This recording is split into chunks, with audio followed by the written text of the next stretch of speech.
বাংলাদেশি পাসপোর্টে একসময় স্পষ্টভাবে লেখা থাকতো, এই পাসপোর্ট ইসরায়েল ব্যতীত বিশ্বের সব দেশে বৈধ। কিন্তু এখন এই বাক্যটি আর দেখা যায় না। কেন এই পরিবর্তন? আর ভবিষ্যতে কি আবার ইসরায়েলের নাম বাদ দেওয়া হবে? চলুন আর জেনে নেই পুরো বিষয়টা। অনেক বছর ধরে বাংলাদেশের পাসপোর্টে লেখা থাকতো অ্যাকসেপ্ট ইসরায়েল, অর্থাৎ ইসরায়েল ব্যতীত সব দেশে ভ্রমণের অনুমতি রয়েছে। এটি ছিল বাংলাদেশের মধ্যপ্রাচ্য নীতির প্রতিফলন।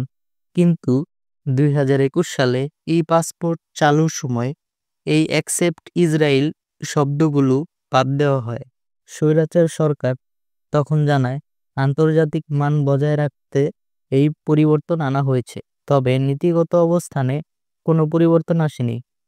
অর্থাৎ এখনও বাংলাদেশিদের জন্য ইসরায়েল ভ্রমণ নিষিদ্ধ।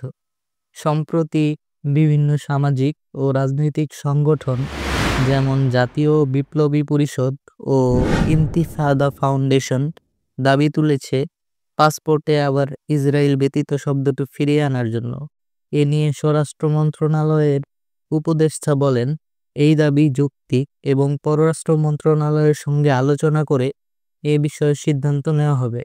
সাবেক পররাষ্ট্রমন্ত্রী এ.কে আব্দুল মোমেন জানিয়েছেন, এই সিদ্ধান্ত তার সাথে আলোচনা না করেই নেওয়া হয়েছে। বিষয়টা ছিল খুবই হাস্যকর এবং তিনি এটিকে দুঃখজনক বলেও মন্তব্য করেছিলেন।